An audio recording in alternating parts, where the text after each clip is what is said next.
এইটো আজি পুখুৰীতে ধৰিলে, আজি দুপৰীয়া খাম আৰু এইটো।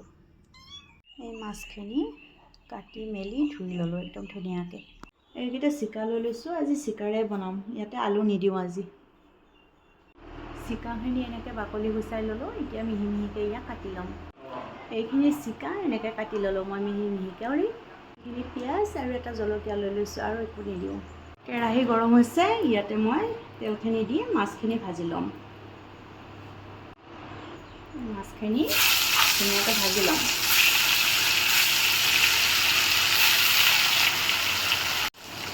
মাছ ভাজা হ'ব আৰু এতিয়া মাছ ভাজা হৈ গৈছে, মাছখিনি এতিয়া উঠাই ৰাখিম।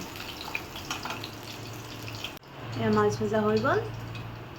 এতিয়া মই পিঁয়াজ আৰু জলকীয়া ইয়াতে দি দিলোঁ। হালধি গুড়াখিনি দি দিলোঁ। পিঁয়াজ ভাজা হৈ গৈছে, এতিয়া মই কাটি ৰখা জিকাখিনি ইয়াতে দি দিম।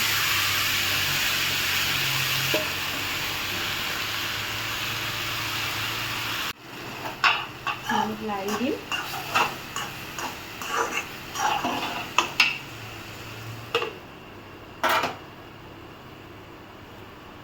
জিকা ভাজা হ'ব এতিয়া, ইয়াতে পানী দিম এতিয়া।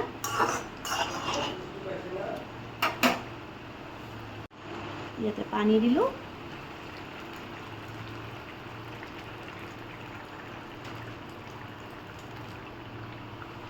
এতিয়া মই ভাজি ৰখা মাছখিনি ইয়াতে দি দিলোঁ।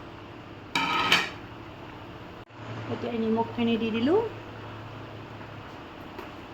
ইয়াতে যিহেতু একো মছলা দিয়া হোৱা নাই, সেইটো কাৰণে এই নৰসিংহৰ পাতখিনি ইয়াতে দি দিলোঁ।